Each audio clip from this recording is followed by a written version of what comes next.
Hello, good morning. कसे आहात सगळे? आज ब्लॉग मी एकटी स्टार्ट करते कारण आता आकाश गेलेत कामावरती आणि मी म्हटलं चला आता तरी मनावर घेऊया डेली व्लॉगिंगचं. कारण मला आत्ता माझ्या प्रेग्नेन्सी रिव्हील केल्यापासून आहे ना, मला असं एकदम ओझं माझं हलकं झालं आहे की मी आता डेली व्लॉगिंग करू शकते. आणि मला हा प्रत्येक क्षण ना क्षण मला आता जपून ठेवायचा आहे. त्यामुळे मी आता विचार करते की आता डेली व्लॉगिंग करूया. तुम्ही मला असाच सपोर्ट करत राहा. तर आता गेलेत आकाश ऑफिसला.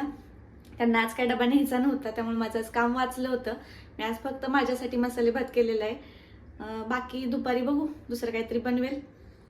आणि हो, आजच्या व्लॉगमध्ये ना मला तुम्हाला हे सगळं शेअर करायचं आहे की जेव्हा मी फॅमिलीला सांगितलं किंवा मी ह्यांना सांगितलं त्यावेळेला त्यांची रिॲक्शन काय होती ना, ते मी पुढे सांगतेच तुम्हाला.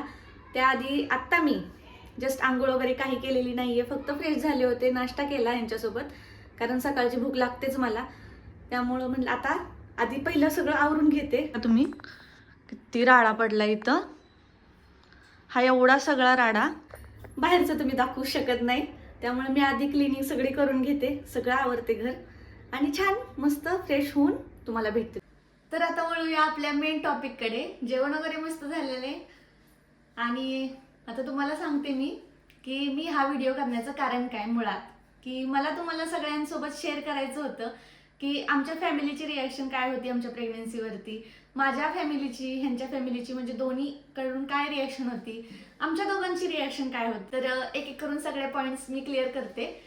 तर सगळ्यात पहिल्यांदा तर मला तुमच्या सगळ्यांचा आभार मानायचे की मागच्या व्हिडिओला तुम्ही इतकं प्रेम दिलंय ना, इतक्या सगळ्यांचे कॉंग्रॅच्युलेशनचे मेसेजेस येत आहेत ना, की मला ते भरून पावलं. म्हणजे असं वाटायला लागलंय की तुम्ही इतकं सगळ्यांनी प्रेम देताय ना आम्हाला, खरंच खूप छान वाटतंय. मेन आपल्या व्हिडिओचा मुद्दा आहे की मी फॅमिली रिॲक्शन्स का कॅप्चर नाहीत केल्या किंवा काय. तर गेल्या व्हिडिओमध्ये मी जसं सांगितलंच होतं की मी फॅमिली रिॲक्शन नाहीत येणार आहेत, म्हणून मला एक तुमच्यासोबत शेअरच करायचं होतं की कसं काय रिॲक्शन होती सगळ्यांची. तर सगळ्यात पहिलं मला कसं समजलं.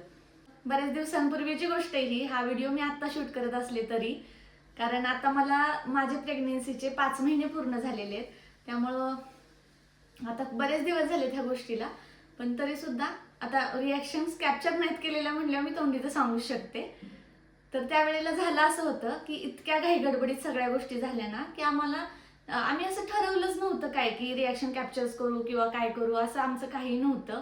की जेव्हा आपण एखादी गोष्ट ठरवून करतो ना त्यावेळेला रिॲक्शन कॅप्चर केल्या जातात. आणि आमचं असं काहीच ठरलं नव्हतं की रिॲक्शन कॅप्चर करायच्यात किंवा काय, असं काहीच नव्हतं. तर मग म्हणलं ठीक आहे चला. सुरुवातीपासून सांगते की मला कसं समजलं. सगळ्यात पहिल्यांदा तर आम्हाला जायचं होतं गणपतीसाठी गावी. तर गावी जाण्यासाठी एक जेमतेम 2-3 दिवस आधीची गोष्ट आहे ही, की आम्ही गणपतीला निघालो होतो आणि मी तुळशीबागेत पूर्ण दिवसभर फिरले होते. पण त्यावेळेला माझी डेट काय आली नव्हती आणि मला ह्या गोष्टीची भीती होती की गणपतीमध्ये आता मी कशी जाऊ अशा वेळेला. तर मग त्यावेळेला आमचं असं ठरलं की चला एकदा टेस्ट करून बघूया. कारण ह्या गोष्टी सहसा मुलींना स्वतःला माहीतच असतात की कधी काय कुठली गोष्ट होणार आहे, आपल्या शरीरातल्या बदलांबाबतीत तिला माहीत असतं. त्यामुळे मग मला जरासा अंदाज होताच. मी ह्यांना म्हणलं की थोडंसं चेक करूया. खूप अर्ली स्टेज होती ती चेक करण्यासाठी. त्यावेळेला जरी मी चेक केलं असतं तरी तोच रिझल्ट आला असता. तरी सुद्धा मी चेक केलं. मी ज्या दिवशी आम्हाला गावाला जायचं होतं त्या दिवशी मी पूर्ण बॅग्स पॅक होते आमच्या. मला दुसऱ्या दिवशी सकाळ सकाळ गावाला निघायचं होतं आणि आदल्या दिवशी बॅग्स पॅक होत्या. आणि मी दुसऱ्या दिवशी सकाळी सकाळी चेक केलं तर ॲज युज्युअल जे मला वाटलं तेच निघालं की पॉझिटिव्ह रिझल्ट आला. मी जशी बाहेर आले मला पण आनंद पण झालता आणि मला एक टेन्शन होतं या गोष्टीचं की मी गावाला कसं जायचं आता. कारण अर्ली स्टेजमध्ये प्रवास करायचा नसतो असं सगळेच आपल्याला सांगतात आणि आमचं गाव तुम्हाला माहिती इथून किती लांब आहे. त्यामुळे जायला भरपूर वेळ लागतो आणि एवढ्या ह्याच्यात मी जाऊ शकत नव्हते. तर मग मी ह्यांना सांगितलं. तेव्हा म्हणजे आमची पहिली तर रिॲक्शन अशीच होती की आम्ही खूप खुश होतो दोघं सुद्धा. आणि त्यावेळेला आमच्या दोघांची पण रिॲक्शन कॅप्चर केलेली आहे, पण मला ती इथं शेअर करण्यासाठी मी कम्फर्टेबल नाही आहे. त्यामुळे मी तर शेअर नाही करू शकत आहे. पण आम्ही दोघं पण इतकं खुश होतो ना त्यावेळेला, खरंच भारी एकदम भारी फिलिंग होती ती. अचानक म्हणजे असं एक मुलगा मुलगीच्या स्टेजमधून आम्ही सरळ आई बाबाच्या स्टेजमध्ये चाललोय आता. त्यामुळे ती फिलिंग आहे ना तुम्हाला पण जेव्हा तुमचं असं काहीतरी होईल ना किंवा झालेलं असेल ना, तर त्यांना ते कळेलच की कशी फिलिंग आहे ती. आता आमचं ठरलं की आता काय करायचं, गावाला जायचं की नको. मग आता मोठ्यांचा सल्ला घेणं गरजेचं आहे की आता करायचं काय. तर मग आम्ही म्हणलं ठीक आहे चला, नको रिस्क नको घ्यायला, आपण मनानेच काहीतरी आपण निघायचो, काय कमी जास्त झालं तर उगाच नको काहीतरी व्हायला, म्हणून घरी एकदा विचारूया. तर मग इतक्या घाई गडबडीत आमचं हे झालं की आता घरी सांगणं तर गरजेचं आहे, आणि कसं सांगायचं, तर आता कॉलशिवाय ऑप्शन नव्हता. मग आम्ही रिॲक्शन कॅप्चर कशी करणार, इथं एक गोष्ट झाली. कारण ह्यांच्या घरी मला सांगावं लागलं, मग आम्ही फोन केला, घरी सांगितलं. त्यांना तर पहिलं वाटलं आम्ही प्रँक करतोय, कारण आम्ही दोघं अशा गोष्टी सारख्या करत राहतो की काही ना काहीतरी प्रँक आमचे चालू असतात. मग त्यांना वाटलं आम्ही प्रँकच करतोय. की मग त्यावेळेला मग आता आई पप्पा बोलले या, म्हणले हळूहळू या, पण या. आम्ही पण म्हणलं ठीक आहे, गणपती आहेत, जावं तर लागणारच आहे, म्हणून आम्ही सुद्धा निघालो. आणि आम्हाला एक कन्फर्म होतं, इतकी गोड बातमी गणपती बाप्पाने आमच्या आयुष्यात दिली होती, तर तो त्या गोष्टीला आमच्याकडून हिसकावून तर घेणारच नाही ह्याची आम्हाला पूर्ण खात्री होती. आणि गणपती बाप्पावरती जी श्रद्धा होती ना आमची, त्यामुळे तर आम्हाला माहितीच होतं की तो आमच्यासोबत काही वाईट करणार नाही. गणपती बाप्पाचं नाव घेतलं आणि निघालो. हळूहळू गेलो, थोडासा नॉर्मल त्रास होतोच प्रवासामध्ये, तेवढा झालाच होता मला. त्यानंतर काही व्हिडिओजमध्ये मी असं दवाखान्यात वगैरे गेले, ते तुम्ही तेव्हा सुद्धा गेस केले होते ह्या गोष्टीला. मग तेव्हा सुद्धा मी सगळ्या गोष्टी लपवल्या होत्या. इतक्या लवकर मला कोणाला सांगायचं नव्हतं. 3 महिने खरंच कोणाला सांगत नाही, त्या आपण फॅमिलीमध्ये सुद्धा कोणाला सांगत नाही, पण आम्ही जवळच्याच लोकांना फक्त सांगितलं होतं. तर तिथं गेलो, सगळेजण भरपूर खुश होते. त्यानंतर 2-3 दिवस असेच गेले. आणि आमच्या आईंचं असं होतं की तू तुझ्या घरी सांग, आणि मला नव्हतं सांगायचं. मला असं होतं की आता मला तिथली तरी रिॲक्शन कॅप्चर करू द्या, की मला तिथं स्वतः जाऊन मला सांगायचंय. आणि गणपती झाल्यावरती मी जाता जाता माझ्या घरी जाणारच होते, मग मला ती रिॲक्शन त्यांची कॅप्चर करायची होती, म्हणून मी ना सांगत नव्हते. तर आता तुम्हाला तर माहिती आहे, घरात एखादी आनंदाची बातमी असली तर घरचे मोठे गप्प बसतच नाहीत. मग आमच्या आईंचं पप्पांचं असं झालं की तू सांगतेस की मी सांगू, नाही तू सांगायचं नसलं तर मी सांगते, माझ्याकडे आई नंबर, मी फोन करते, असं त्यांचं झालं. म्हणून म्हटलं ठीक आहे जाऊ दे, चला आता ह्यांना सांगितले तर मग आता त्यांना पण सांगूया फोन करूनच. तर मग त्यांना फोन केला, मी, आई, पप्पा आणि आकाश, आम्ही सगळेजण एका ठिकाणी बसलो आणि मम्मीला फोन लावला. तर मला त्यावेळेला अशी फिलिंग होती ना, आता आपल्या आईला आपण प्रेग्नेन्सीबद्दल सांगते, मला पहिलं तर भरून आलं तर भरपूर की मी कसं सांगू मम्मीला. आणि मी नाही, म्हणजे असं माझ्या खुशीने मी थरथरत होते की म्हणजे मला आनंदच तेवढा झालता. आत्ता पण मला सांगताना तेच फिलिंग होतीये की माझे शब्द पण अडखळत आहेत की मी कसं सांगू, असं असं होतं. तर मी आनंदच मला तेवढा झाला होता. आणि माझ्या मम्मीला जो होणार होता तो सुद्धा मला माहित होता. मी ह्यांच्याकडे फोन ढकलला, म्हटलं तुम्ही बोला, मी नाही बोलणार आहे.